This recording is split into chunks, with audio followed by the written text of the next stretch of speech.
Welcome to the Alternative Dog Moms podcast. I'm Kimberly Gauthier, creator of Keep the Tail Wagging. I've been blogging about raw feeding, pet wellness, and life as a crazy dog mom for more than 10 years. I've seen massive improvements in my dog's health since I began raising my dogs naturally, and I'm passionate about sharing my experience to help other pet parents. I'm Erin Scott from the Believe in Dog podcast.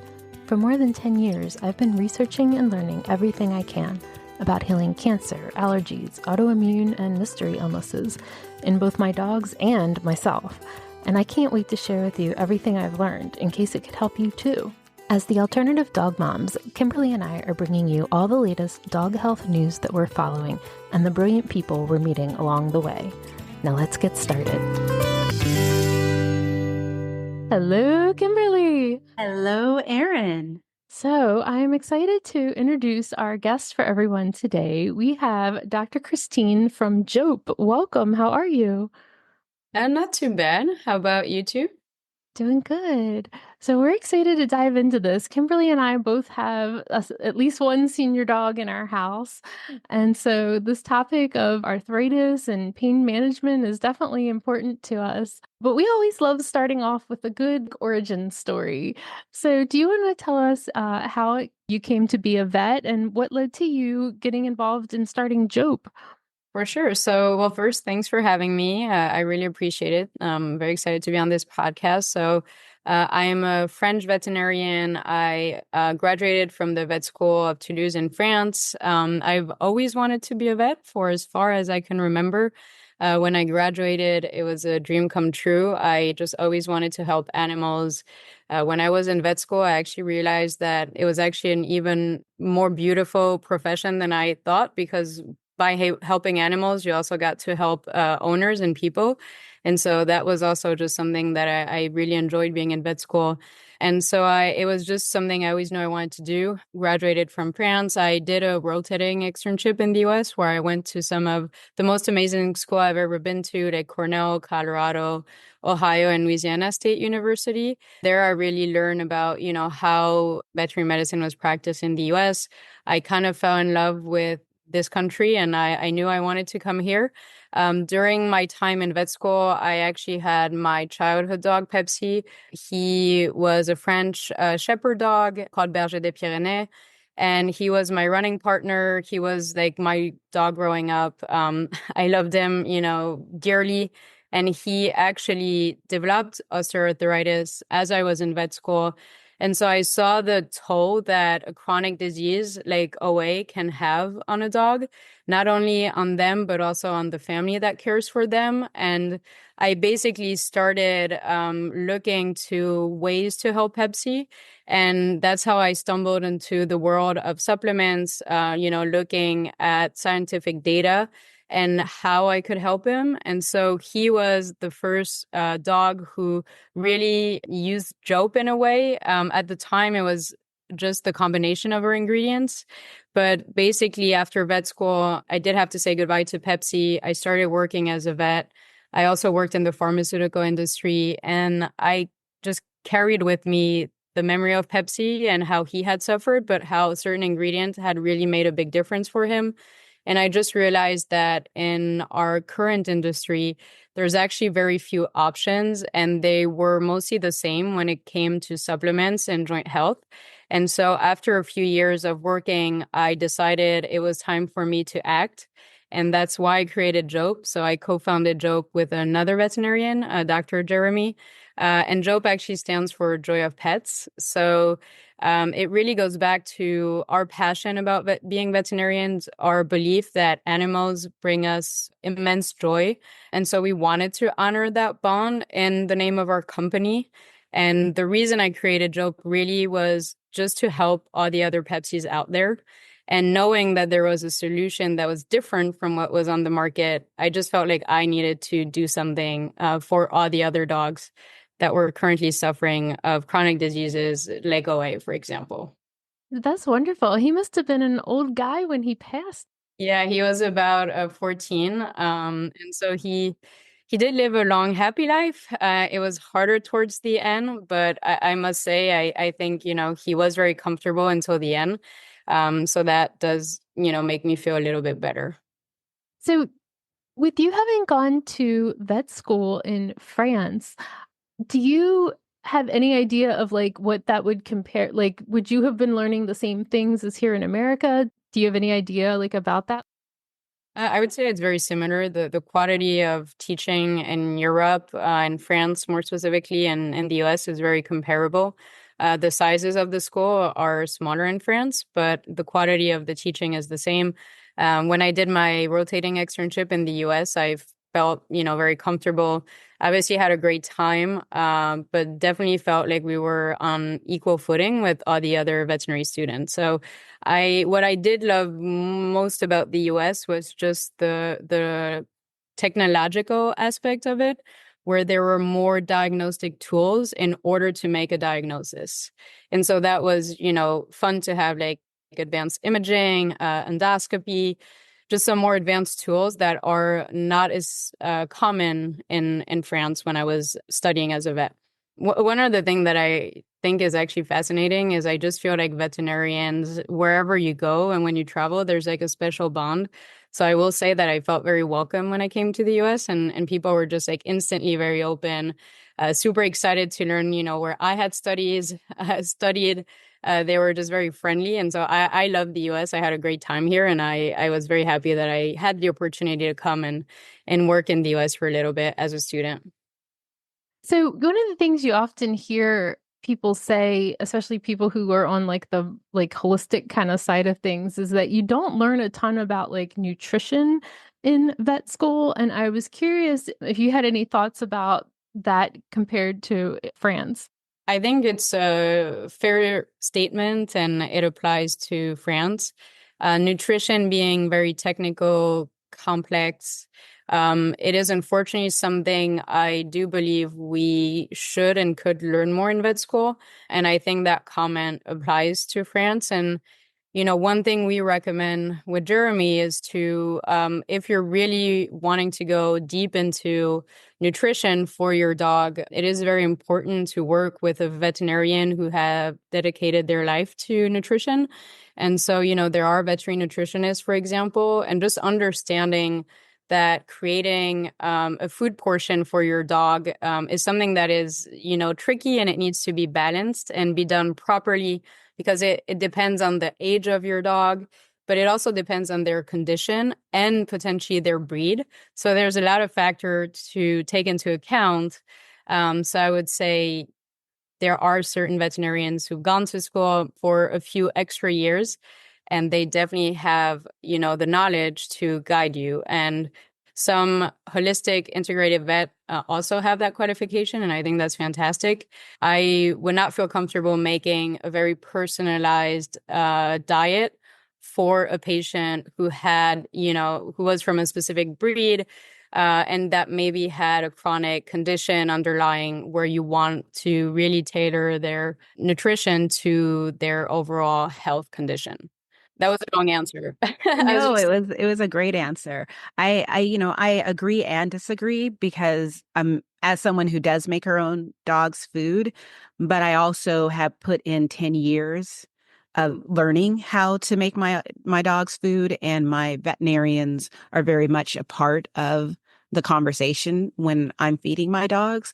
But with the growing number of people who are setting up businesses as canine nutritionists, I worry about the possible dangers of not taking into consideration any type of pre-existing conditions. If, dogs that need certain, there's so many things about different dog breeds that I've learned over the past 10 years that I would never have thought to ask or wondered about because I didn't know that, I think one in particular, I can't remember the breed, but I can't even remember what it is, but there are certain ingredients that certain dogs can and cannot have. We all know about, the purines for Dalmatians, but there are other breeds as well that have certain, you have to be a little more considerate about it. I have a husky mix.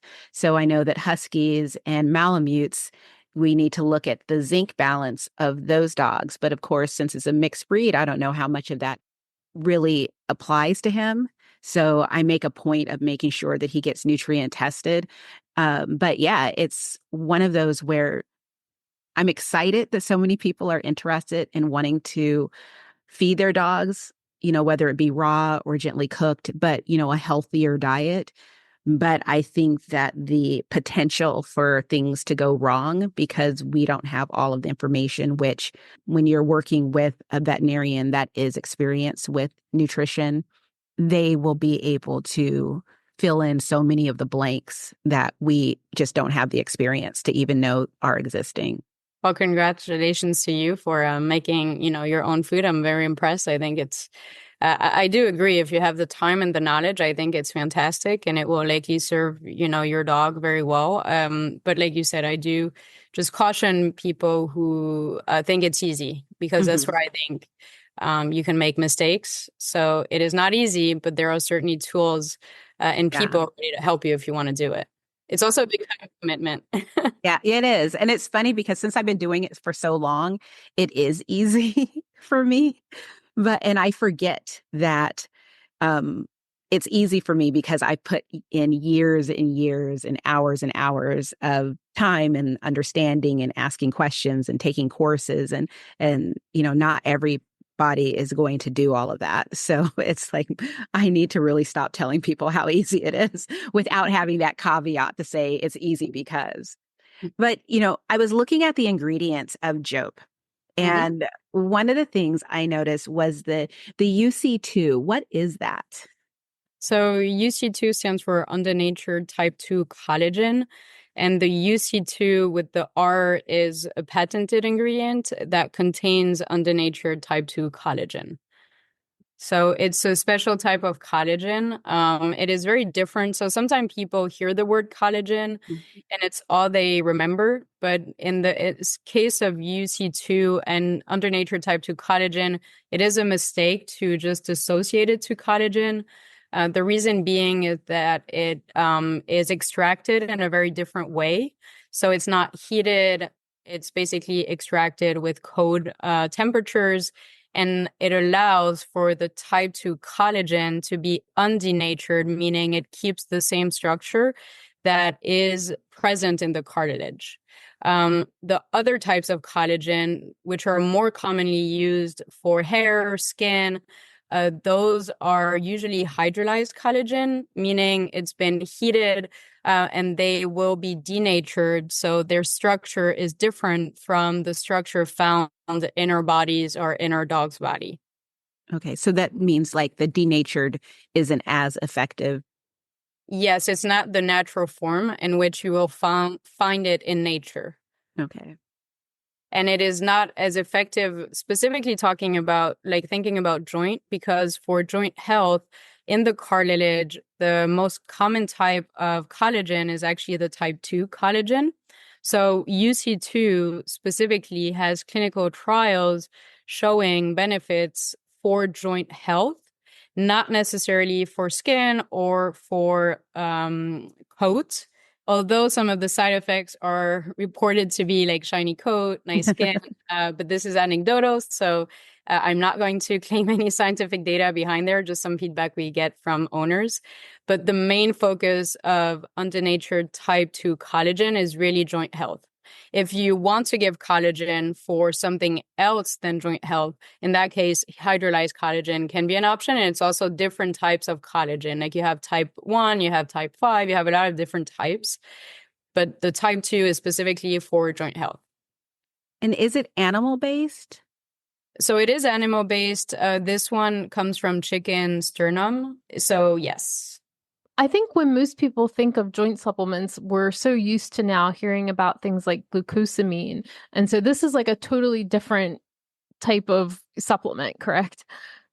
Yes, so glucosamine and chondroitin, you're correct, is the most popular one. If you go on Amazon, for example, and type joint supplement for dogs, you probably have 80 pages that come up. 95% of them are like glucosamine and chondroitin based. So glucosamine and chondroitin are other components in the cartilage. However, what happens there is that the glucosamine and chondroitin their mode of action is actually unknown. Unlike UC2, where there's a mode of action called oral tolerance. And it's also one of the ingredients. So glucosamine, chondroitin were among the first ingredients to be used.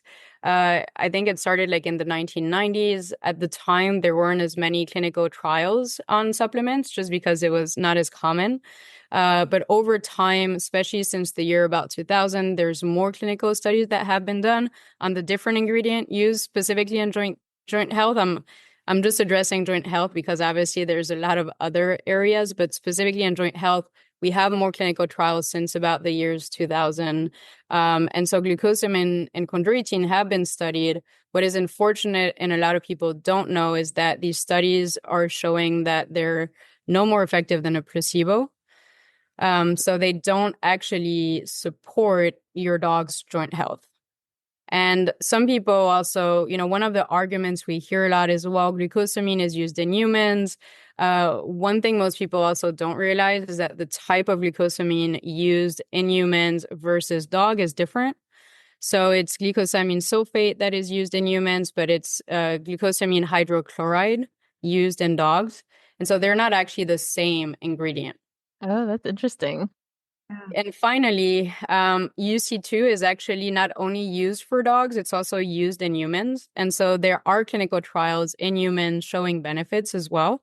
So UC2 is now one of the ingredients that more doctors are also recommending. And it can surpass, glucosamine and chondroitin even for humans as well. Fun fact, if you have a horse, UC2 can also be used in horses. There are also clinical trials in there. So it is, we basically know glucosamine and use it because it was the first out there. If you don't do your research, it's what you found, but there are actually alternatives that are more effective. And I'm not the one saying it. It's really science and scientific studies who conclude that other ingredients are shown to be more effective than glucosamine and chondroitin. Oh, that's really interesting because, yeah, that's one of the first things that I feel like we've been conditioned to think of, it's like, oh, you need a glucosamine supplement when your dog starts getting older. Absolutely. With Jope and with the UC2, is that something you can give preventively? Is there any specific conditions that you recommend that dogs with, is it osteoarthritis or if they have a CCL tear or, are there different things that you really see results for? So all of the above. Basically, for just generally speaking, for joint health, the best way to approach this is start early. The reason why I say that is because once the damage happens and the cartilage breaks down, there's no going back. So ideally, if you can start preventatively, meaning you start supporting the joint when the cartilage is still healthy, this is the ideal time. And then as time goes on and there are other stressors on the joint, you of course want to continue the supplement. But ideally, if you can start sooner, it's really the best approach. In the case of UC2 specifically, one other reason we decided to use this ingredient is because more recent studies, so there's actually 2 studies that were done in 2021 and 2022. So that was after Pepsi, but UC2 has been shown in these 2 studies done by Varney in young, healthy Labrador to help improve recovery rate, performance, and decrease an inflammatory marker associated to normal daily exercise. So it's the only joint supplement ingredient on the market to date that I am aware of that has studies in young, healthy dogs. So if you have a young dog without any issues, why choose another ingredient compared to one that actually has studies? So that's why I really like UC2. And they also have studies for young, healthy humans. So I take it every day preventatively too, because I work out a lot. So my joints, can be, how do you say that? My joints are regularly put under stress when I run or when I do workouts. And so I take UC2 because there are studies in humans also showing that it improves athletic performance. So I think it's a very interesting ingredient from that point of view. And you were also asking about dogs that have joint issues. I guess I should definitely answer that too. A lot of the studies that were done on UC2 actually look at dogs with arthritis, and they show benefits. And so if your dog already has signs that something is going on in their joint, they're older, they're slowing down, it can be more obvious, like they're limping, they can't get up, they can't go downstairs. With UC2, over 90 days, studies show that you will see a significant improvement, which is superior to glucosamine and chondroitin, and also visible using ground force plates. So that's a machine. You basically have like a yoga mat, and dogs walk on the yoga mat, and that mat measures the pressure dogs put on their paws. And if they're painful, they won't put pressure, right? But if they feel good, they'll put more pressure. And so you measure at day 0, days 30, 60, 90, and so on. And over time, you see with UC2 an objective improvement in these dogs without any examiner bias. And the only other ingredient that has such study with positive benefits is actually their omega-3s, so EPA and DHA, which we also include in our product because of the solid scientific evidence supporting efficacy for that ingredient as well.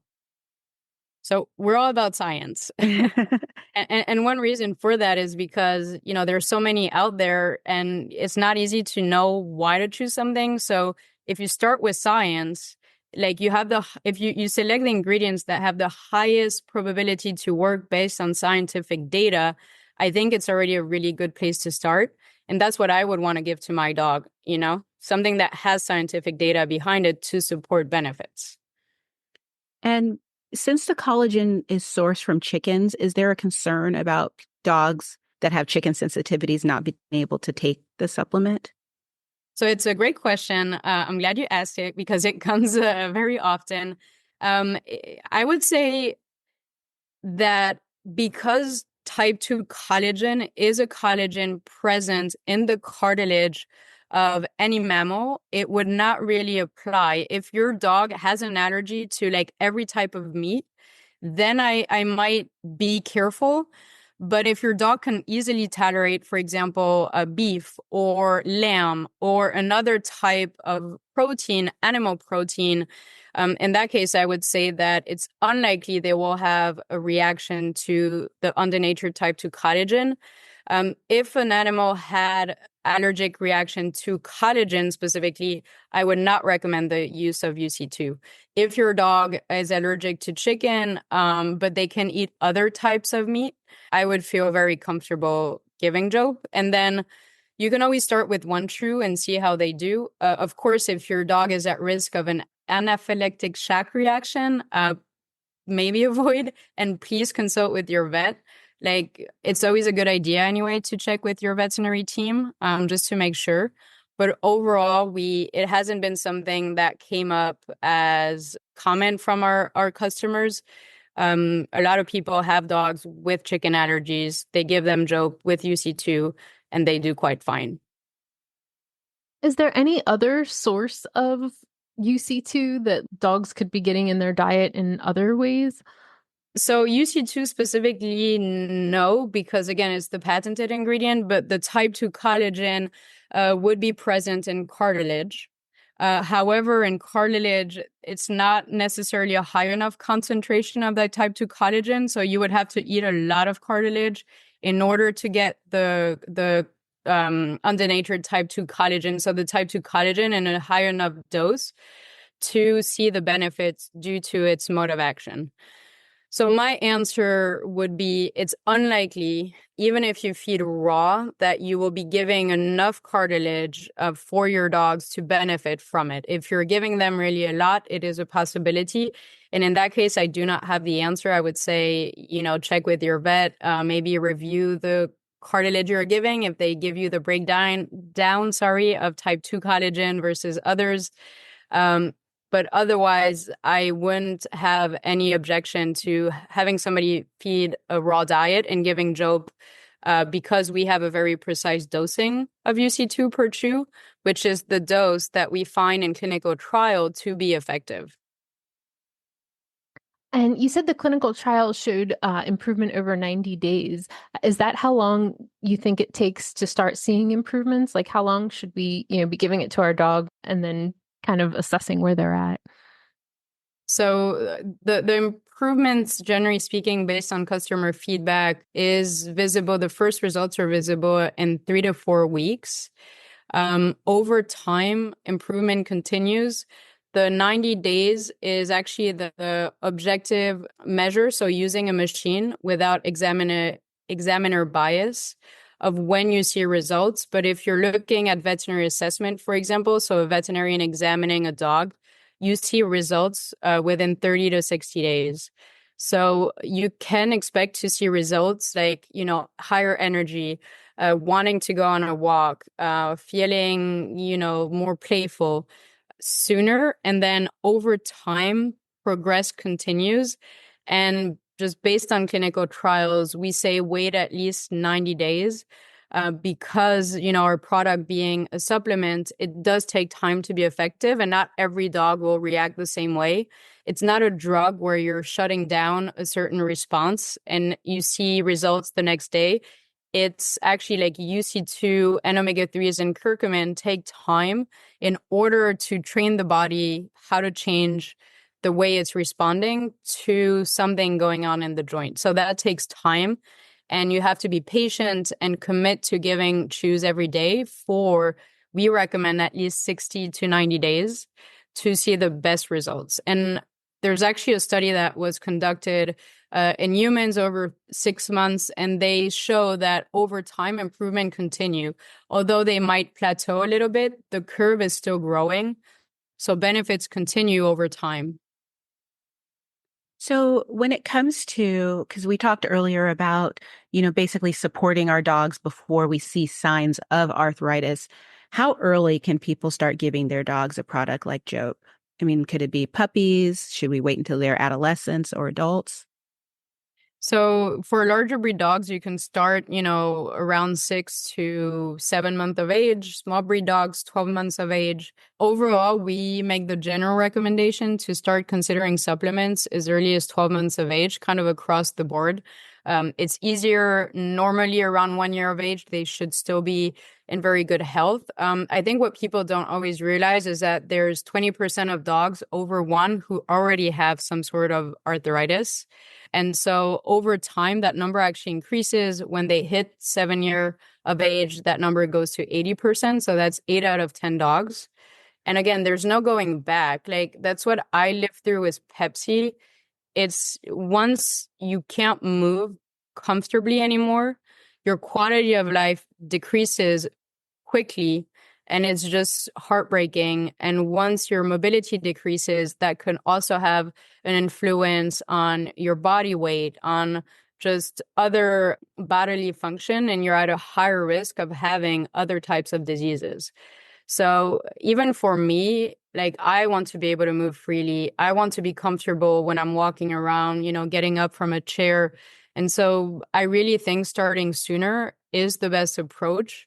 Of course, if you have a dog with already existing, diseases, especially like joint disease or anything of the sort, it's never too late. It's always better to do something than just stand by and wait. However, if you have a younger dog and you're hearing this podcast or, you're reading about it, I would just say, just consider it. And whether you choose Jope or not, just try to think about supplements early. And it's not just supplements. For me, there's really 4 things you should do, diet, exercise, healthy weight, and supplements. And that should start very young. Yeah, it's funny with my younger girl. She's probably about 3. Just like a couple times a week, I'll just like throw some of my old guy's joint supplement kind of stuff in her food. Because I'm like, I'll just throw some in there, like she can have a little extra. It won't hurt anything, right? No, I think it's a very good idea. And I would say you could do it more often than once a week without feeling guilty at all. So, I always think about how, with people, right? Like you can just give us like a supplement in like a capsule and we can swallow it down. But obviously with dogs, we're trying to make it palatable for them to want to eat it. And then that comes with other ingredients. And then people who are listening to our podcast are also going to then inspect what all the other ingredients are. And, I see almost everything in there is organic. And I really like that you guys say natural flavor, but then you explain what that is, because that's like one of those things other companies might try to get away with, like, oh, it's a natural flavor, but you're like, no, we use rosemary extract and sunflower oil. And so, I just really like how transparent you're being about what all goes into it. And how much testing and thought did you have to go through to find like the combination of feeling comfortable with what the quality of the product is, and with dogs also finding it palatable to eat it and things like that? Was that a long process? So it did take about 18 months, so a year and a half, to be able to come up with the formula, test it, and validate it. We were very conscientious about the inactive ingredients because we wanted to keep it, limited list, as clean as possible. As you mentioned, we actually have 80% organic ingredients. We're working on getting the official claim. It is a very long process, but our formula has 80% of organic ingredients. So we really did want to commit to having as healthy as possible of a formula. And we are aware that because we wanted it to be a chew, for it to be an enjoyable experience between the dog parent and their dog, we had to sacrifice certain aspects of it, and we couldn't just have our active ingredients. So we know it's not the perfect formula, but it is, for us, one of the best on the market when it comes to chews. And we are very careful about testing. You were asking about quality control. So every batch we test to make sure that, we are checking for pathogens. And also very important for us is efficacy, right? Because we're not producing a treat that is meant to simply be a treat. It is a treat that has guaranteed amount of active ingredients that will benefit your dog. So we test every batch with a third-party independent laboratory, and they test for quantities of the active ingredients. So every single batch that goes on the market, we have a certificate of analysis that guarantees the amount of active ingredient in our chews match the amounts that we have on our label. And that is actually something very rare. I think a few years ago, there's actually a study that came out on supplements for humans. A few years before that, it was a similar study, but for supplements in dogs. And they found that 1 out of maybe 10 or 20 supplements that were tested didn't have the amount of ingredients they listed. And so we do not want to be one of those companies. We want to be transparent. We want to have a quality that we would trust and that we know people can trust too. And, another thing we do is we don't want to manufacture it outside of the US. So we're manufacturing it in the Midwest.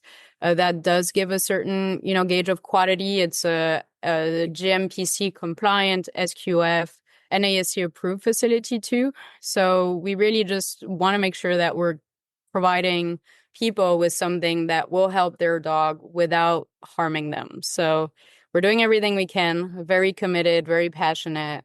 And we just want to make sure that the product we deliver is what we would be comfortable giving to our dog. Yeah, what I really appreciate about the website is that all of the reviews are on the website, not just the 5-star reviews. So, because just because someone gives something a poor review doesn't mean that it's not a product for me, because what they're using it for may not be what I'm using it for. So I like to read all of the reviews so that I'm better prepared for what to expect. And what I appreciated was that with the lower reviews, you responded with information. And it was, really respectful, professional responses, just explaining this is how the product works. So for people who expected an immediate change, you educated them to let them know, well, it takes this long for you to really see a difference. And I think it's one of those things where it's so easy for people to only put the blurbs of the great reviews on their website. So I commend you for, putting all of the reviews on there so that it gives us as a customer or potential customer an opportunity to really see what to expect from the product. But, most of the reviews are very good. Well, thank you for saying it. It is hard to actually put the bad reviews up there, not because we want to hide them, but just because we care so much that it is very hard to read. So we do not like seeing them, but we do feel like, everybody deserves to know the truth and we don't want to hide it. So if somebody is unhappy, they have the right to express it. And we want other people to make their own opinion. So thank you for saying that, it how do you say, builds trust, I guess. Yeah. Because for me, it's really hard to read. Not because I don't think it's fair, just because I'm like, I wish it worked out differently. Like, I wish every dog ate it. I wish every dog felt better. But of course, it's not, possible. So we do think it's, worth sharing everybody's experience. Thankfully, more are positive than negative. So that's good. Yes. And those make me happy. So yeah, we thank you. I did notice some of the other competitors put only 5-star reviews, and I'm like, Yeah. well, I don't know if it's possible, but Well, and that's just it, is that, just as from our perspective of basically talking to and presenting these products to other pet parents, whenever a website only has 5-star reviews or 4 and 5-star reviews, for a lot of people, it raises another red flag because nothing is perfect. Nothing, you're going to have, and eventually someone's going to basically speak up and say, I left the review, but they deleted my review. And once that happens, everyone starts suspecting it. So when I scrolled down and was looking around on the website and saw that, I was just like, yay. Well, again, thank you. It's nice to know that we're doing things, the right way by our community and people who want to try our product. So I do appreciate it. It makes those bad comments a little bit better. Yeah. Because it does. It sincerely does help for a lot of people. I think that, the pet parents are becoming a lot more knowledgeable. Anyone who's going to be looking at your product and looking into the ingredients, because another thing is that in the ingredients, even with the inactive ingredients, you're using organic ingredients. And it's clear that you guys are going above and beyond to not only create a product that's, supported in science and giving something to us that we can give to our dogs, answering the questions that people have or the concerns that people have. It's the transparency is so very, very important. And so it's one of those things where it's just very much appreciated. And we also, for, people who want to try the product but aren't sure, we do offer 100% satisfaction guarantee. So, if you try it and you're not happy, we don't really, ask too many questions. Of course, we want feedback, but we will refund you. So it's basically our way to say, we do have a premium product, but try it. And if you see benefits and results, then it's probably worth paying for. But if you're not satisfied and we're not able to help your dog, like, we don't need to take your money. We really just want to help. And so I think that's also hopefully something people realize. And we do refund without asking questions. Thankfully, it doesn't happen very often.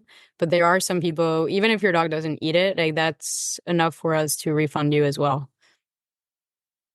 So, you talk about wanting to provide a premium product, and I'm sure people then start asking about the price. And I saw that you had some ads running on social media that were coming up, like addressing the price. Is that something that you get pushback on?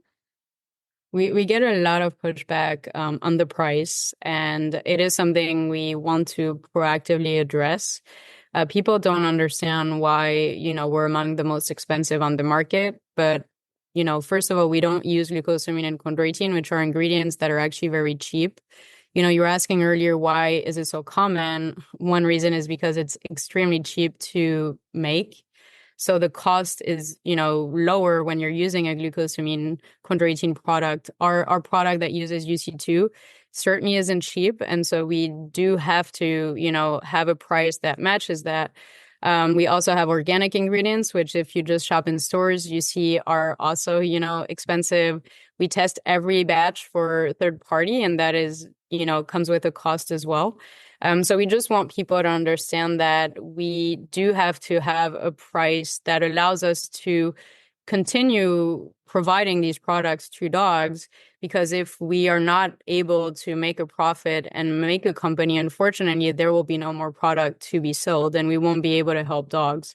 So we want to address the questions that we get, and the price is because of the quality of the ingredients. We also make sure that our active ingredients are the dosing, that according to studies have shown benefits in dogs. That's the case with UC2. For omega-3s, because it's a chew, we don't have the therapeutic dose, but we do have a higher dose than any other chew on the market. And so we do, put a lot of these high quality ingredients, but again, that comes at a certain cost. Testing every single batch comes with a cost. Making it in the US comes with a cost. So all that is not free. And then just the reality of being a smaller company, we do not have the purchasing power of, multinational company. And so if people want to support us, we do ask them to be in it with us, and their support helps us help more dogs. So, it's not like, it is more expensive, but it's not because we're greedy. It's really because we want to bring to market the best possible product. And so there is a cost associated to that, unfortunately. But again, we do offer refund. So if, you try it and it's not for you, again, no problem. We refund. And we do offer subscription plans, which I think are very affordable, especially if you see the results, right? If you're given something that works, like it's worth all the money you're paying. If you're buying something that's no more effective than a placebo, like you're really just throwing money away. So that's what we don't want. And, the other thing I'll say is, we were having you on today because, we met you out at Super Zoo, and it was you who we met and spoke with. And I think I've seen you in Albany at Dr. Kozier's event before. You're the one who's out there, as the face of the company. You're not sending out minions who don't know anything about the brand or how it's made. It's you. And I guess Kimberly and I are certainly people who appreciate that. Well, thank you. And you have a very good memory. You are right. We are at all the conferences. I'm actually going to VMX, which is the big veterinary conference in Orlando. So if you and Kimberly are there, come say hi. We will be in the startup circle.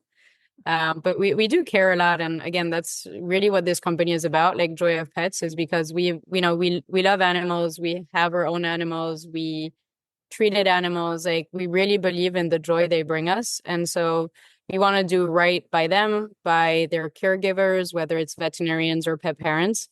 And so, although as we grow, we might have people working for us, we spend a lot of time just personally training everybody, making sure that we're taking care of our customers and we're taking care of their dogs and soon cats, hopefully. Oh, that's good to know. So what kind of reception do you get from the veterinary community who, especially I'm thinking more of the mainstream guy down the street that has the vet office that's they think, glucosamine is woo woo, some of them, so, they only want to. Or they're very quick to prescribe Rimadyl or what, whatever. rather than go for something like your product. So, being vets, we do want to partner with veterinarians. It is a competitive market. It takes time, but we have already partnered with about 70 vets and counting. And some of the bigger hospitals, like in the New York area where I am, like the Animal Medical Center, Guardian, we have veterinarians there who recommend our product too. So it's been very rewarding. I think what's also very encouraging is we see that vets who trust us, they come back, they repurchase, they're very happy. And we have a lot of just basically the testimonials you see on our website. We have some vets, when we check in with them, we ask them what, how's your experience? Are you getting feedback? And the similar feedback comes from veterinarians. They say, my patient, this is one of the emails a client sent, dogs love Jope. It's super palatable. They're, Archie is doing great on Jope. And so those are the type of comments that really make our day. And I think we're seeing more and more word of mouth recommendations too. So of course, right now it's still a small number, But I'm fairly confident that with time, I think people will see what we're doing and see the results. Usually it starts with a veterinarian giving us a chance, trying it on their dog, and then seeing benefits. And once they see the benefits, they agree to, partner with us. And so it's a slow process, but it's a very rewarding one. And we do love it. And we hope to continue growing in the veterinary community.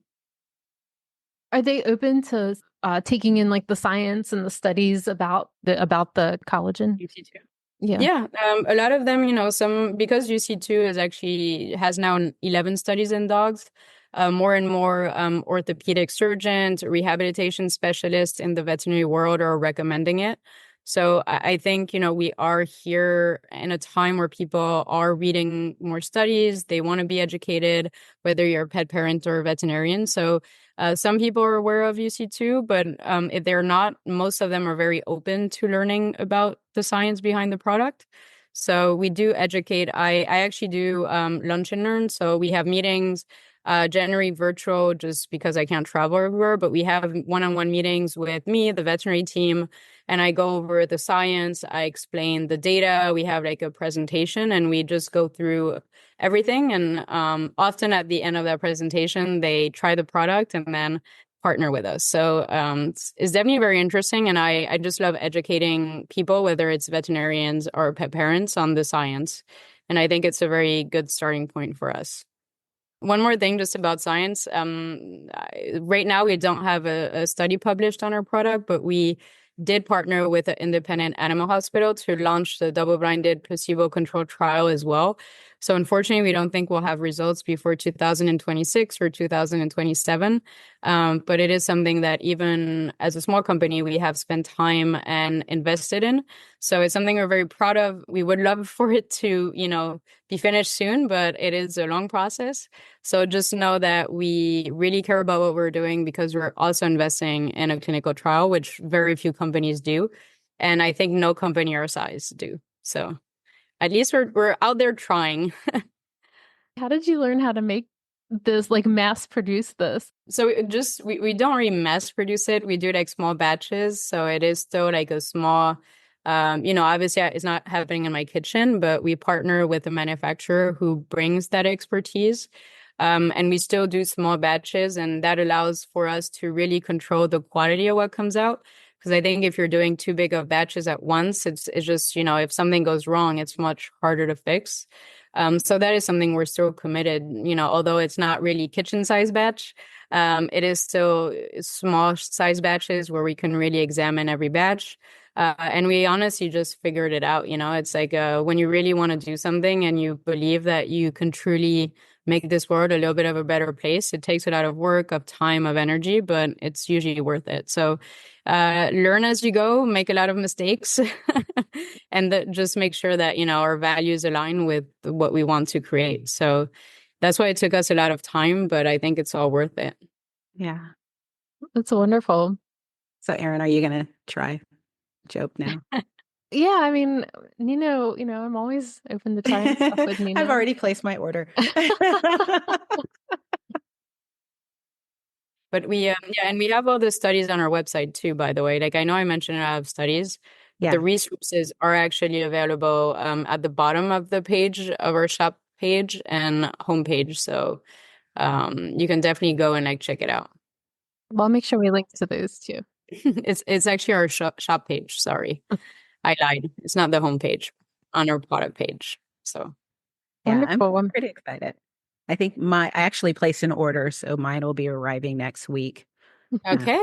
And she, I mean, the fact that it's a chewable is very exciting to me because she thinks anything like that is a treat. So I don't think I'll have any problems with her. Like, yay, it's treat time. Exactly. Okay. Well, certainly let me know what your experience is. I do appreciate any feedback. So.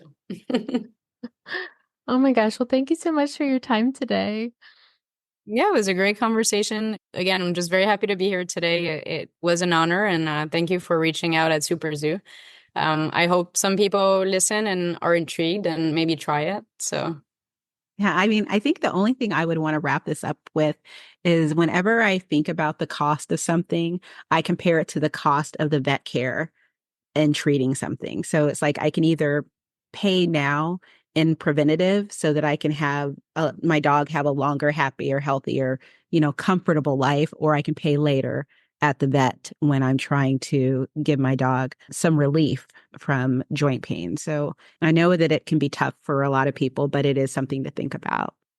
Yes, it's an investment in future, health. And I think that is a very good way to put it. You're investing now for your pup's like future health. And it is true that veterinary bills, I am a veterinarian, but we are all aware that, veterinary bills, once you have something going on, those bills can really creep up. So certainly going to, and also if you have actually an insurance and a veterinarian prescribe our product, it will be reimbursed. Ooh, good to Yeah. know for people. So if somebody has a dog with any type of joint condition, they had surgery, as long as there's a justification, it might even be like a breed with predisposed risk or, something that justify medical prescription of a product, although it's not a prescription product, insurance companies will refund. We do have third-party lab testing. So usually that's all they need and the prescription of the vet.